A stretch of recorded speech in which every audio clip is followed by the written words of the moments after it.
All right, good afternoon, trustees, staff, and members of the public who are joining our June 16th, 2026 Policy and Bylaw Standing Committee meeting.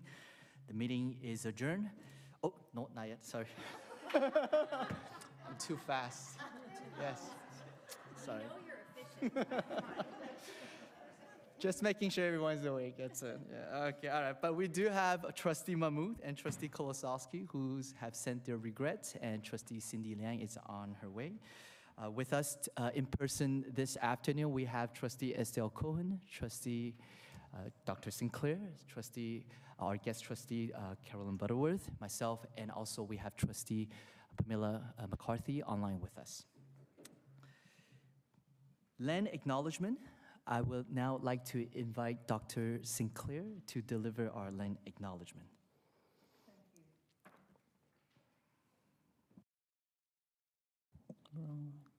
Thank you. We affirm that we are all treaty people and acknowledge that the York Region District School Board is located on the lands of two treaties.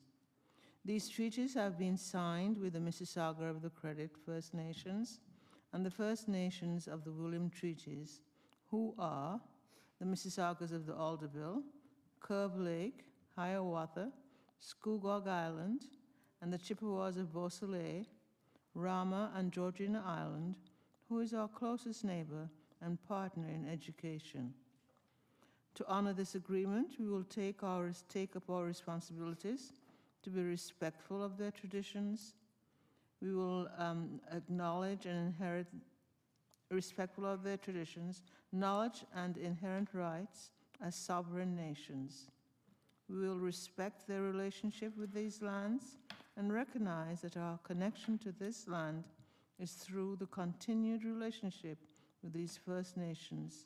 We acknowledge our shared responsibility to respect and care for the land and waters for future generations. Thank you. Thank you, Dr. Sinclair. Approval of agenda. Without objection, the agenda as presented shall be adopted. Is there any objection? Without objection, the agenda is adopted. Declaration of conflict of interest. At this time, the chair would like to ask any trustee who has a direct personal interest or direct or indirect pecuniary interest in any matters being discussed by the board during this meeting to state the conflict and nature thereof. Approval of minutes of previous meeting. The minutes of the May 5th, 2026 Policy and Bylaw Standing Committee meeting have been distributed to all trustees. Are there any correction to the minutes, trustees? Okay, as there are no corrections, the minutes are approved as presented. Now, I would like to invite our Chief Executive Officer, Bill Kober, to provide his remark. CEO. Good afternoon. Thank you very much, Mr. Chair. We have a couple of policies for review. For first review, we have Policy 237, appointment of community members to board committees, and policy for second review, Policy 610, we have reporting children and youth in need of protection. I also want to take a moment and say thank you very much to the committee. It's been a very, very busy 2025, 2026 school year, and lots of policy work has taken place. And just also want to share with the committee, as we start the 2026-2027 school year, we will be coming to you very quickly with a compliance update and our operational bylaw updates in regard to ensuring that we're in compliance with putting Student Achievement First Act that has been recently passed, and updating our governance and operational bylaw. And staff will be working feverishly, poor Audrey's looking at me and Fanny's looking at me funny, feverishly over the summer working through that. And we'll be coming to you early in the new school year with that, Mr. Chair. With that, I'll conclude my comments and look forward to the discussion. Thank you. Thank you, CEO Kober. Delegations. There are no delegations to be presented tonight at this meeting. We are going to move into our policy for first review. Policy 237, appointment of community members to board committees. The chair would like to recognize Trustee Service and Policy Officer Alden Torres to share the next policy for review. Alden? Thank you, Chair, and good afternoon, trustees. Today we have Associate Director of Education, Schools and Programs, Neil Gunnathan, and General Counsel, Fanny Im, to share updates to Policy 237, appointment of community members to board committees. This policy was last reviewed in 2022, and it is now due for first review. This policy outlines a transparent process for the appointment of community members to board committees in accordance with applicable legislation and operational bylaws. A review of the Education Act was conducted, and no new relevant legislation changes were identified at that time. The document has been updated to reflect a minor title and role alignment change from Director of Education to Chief Executive Officer.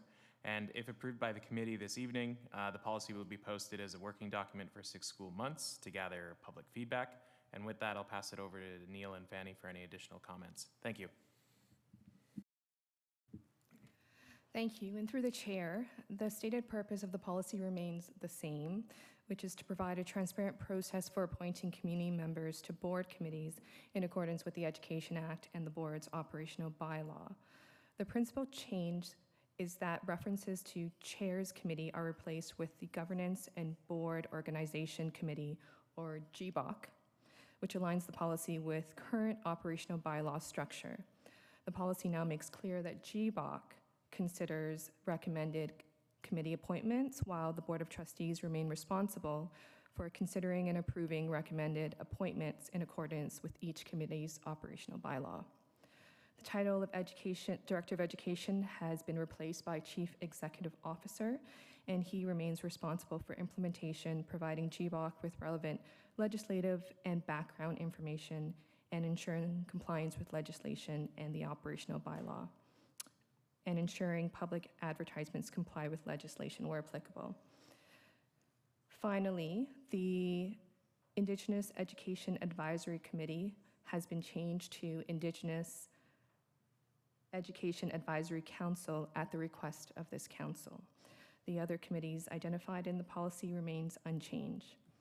Through the chair, these are the key changes before the committee this evening. I and my colleagues am happy to answer any questions or provide any further clarification. Thank you.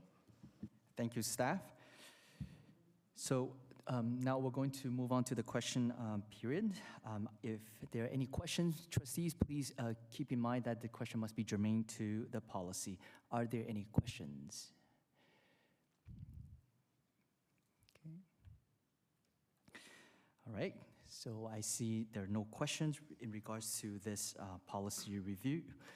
Without objection, the recommended motion shall be adopted, that in accordance with Board Policy 285, Board Policies, Procedures, and Supporting Documents, Policy 237, appointment of community members to the board committees, will be circulated for comment for 6 school months. And without objection, the aforementioned motion is adopted. Thank you very much, everyone. Moving on to policy for second review. Policy 610, reporting children and youth in need of protection.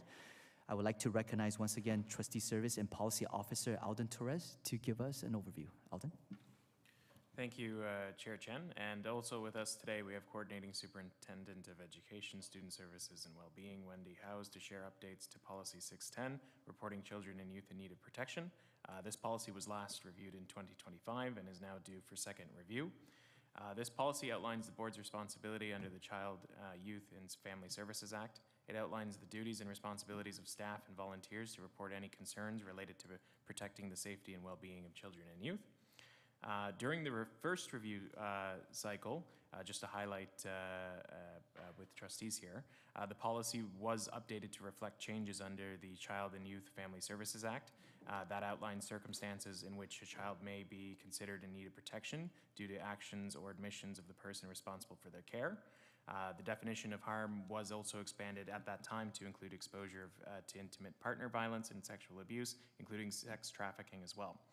At this time, during the second review phase, we made one minor change during the cycle, and as well, a review of the Child and Youth Family Services Act and the Municipal Freedom of Information and Protection of Privacy Act was conducted and found no new relevant legislative changes at that time.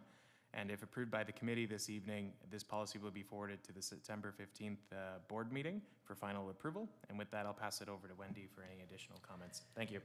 Thank you, and through you, Chair, I just want to remind you that because of those updates in the first review, we also were working in close partnership with our community agencies who also support child protection activities and ensured that our policy and our training for all of our staff that occurs at the beginning of every school year was in alignment with best practices and feedback that we had received from those agencies. And so with that, I'm happy to answer any further questions. Thank you, staff, for providing the information. Are there any questions germane to the policy? Okay, I will first by recognizing Trustee Estelle Cohen. Please go ahead. Thank you very much, Chair. So I was looking this over again because it is the second reading, and I was also, first I have a question, I guess, before I say anything. Do we have any students who are over 18, who may be special needs kids, who stay with us in training programs or in some kind of program? Thank you, and through you, Chair, for that question. Yes, we do. Students who are identified with special education needs do have the ability to stay until they are 21 in schools, if that answers your question. Thank you very much. So now the question is, first of all, just a point here. I did look at policy 250, which I know we're not talking about tonight, but it's just along the lines of my thinking. So policy 250 says domestic violence that spills into the workplace is strictly addressed. Staff are required to immediately notify their principal. So what I'm seeing here is there seems to be a gap for children or older students who are special needs kids and over 16, 17, 18, and also adult ESL students who are our students who are vulnerable because they really don't know what services to go to when there's abuse often, and they can be in serious trouble if they don't know where to go, what to do, and nobody reports if they see bruises on them. I've been involved with adult ESL students for a long time, and I know there were situations where if the staff hadn't reported visible abuse or possible abuse, those students would have been maybe seriously injured at a later time. So my question is, do we have a gap in our policies with those two areas, with students we keep later than 18 and adult ESL students? Thank you.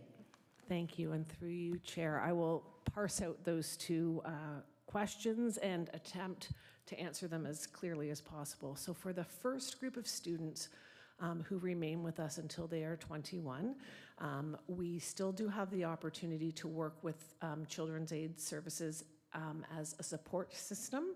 We do also have to work with families to gain permission from the student to act on their behalf. So although there might be a gap, there are services that we still can provide in support of students who are past the age of 18 and supports within the community that we can use should those concerns arise. So that's part one. Part two for our adult students, again, our continuing education department under the leadership of Coordinating Superintendent Gibbons and their staff work with us and our staff when there are situations that have been raised with concerns. And again, it is for us to then intervene and find ways to support within the community because of the age. But that does not prevent us from working in partnership with students to help them understand what supports are available, regardless of their age. Our job is to then direct them to where they can get those supports within the community so that that gap is filled, should that be the concern.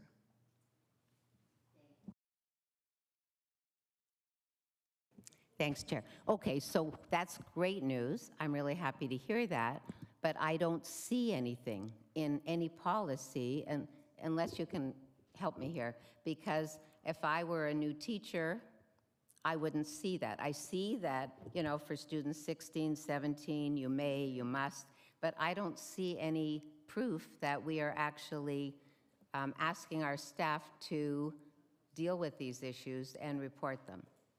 Thank you. Thank you, and through you, Chair. So part of that is done in our annual training. And sorry, I do have Policy Officer Torres pulling up 610 because I'm trying to figure out exactly the wording. There is some wording around principals shall, for students that are over 18, work with community agencies. So I do believe that that's in the policy, but it's definitely in our training. If you're a new teacher and you have a concern, the first line of report is to the manager of the site, which in this case would be the principal, who would then, depending on the age of the student and the situation, would work with our team in student services to identify what the best community agency would be for support. And again, making sure that we're getting consent from students that are over 18 in order to act on their behalf. Does that answer your question?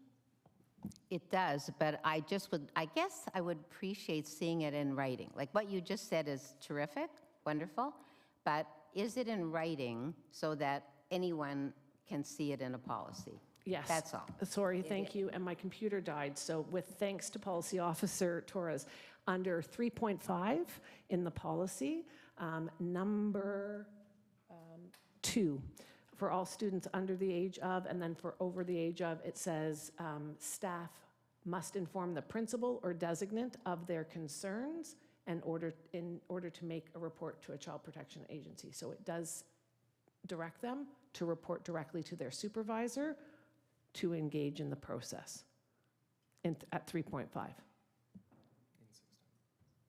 In Policy 610, Section 3.5, it directs staff to connect with their administrator of their need to make a report for any student regardless of their age. Yes, so Okay. it says number 2 is for students that are under 18, and number 3 is for students above the age of 18. Okay. That's great. Thank you. Thank you. That's what I wanted to hear. I didn't see it. Thank Nope, you. perfect, thank you. Thank you very much, staff, for the explanations. Do we have any other trustees that has questions? Okay. So without objection, the recommended motion shall be adopted, that in accordance with Board Policy 285, Board Policies, Procedures, and Supporting Documents, Working Document Policy 610, Reporting Children and Youth in Need of Protection, will be forwarded to the September 15, 2026 Board meeting for final approval. Without objection, the aforementioned motion is adopted. Thank you, everyone. Information item before the committee is the 2026 Draft Policy Review Schedule. I will once again like to recognize Policy Officer Alden Torres to give us an overview. Alden? Thank you, Chair Chen, and for trustees viewing the agenda package, it's on the last page, and I'm happy to answer any questions folks may have. Thank you. Thank you, Alden. Any questions regarding the schedule? Okay, no? Perfect. Date of the next meeting. So our next Policy and Bylaw Standing Committee meeting will be held on September 15th, 2026, after the summer break. As there are no other agenda item, the meeting is adjourned. Thank you, everyone. And once again, thank you to all the policy team. You guys will be very hard at work, and we will be going on our summer vacation break. All right, thank you very much. And thank you, CEO, for being with us this afternoon. As there are no other other things to discuss, thank you to all the public for joining our Policy and Bylaw Standing Committee. Have a great evening.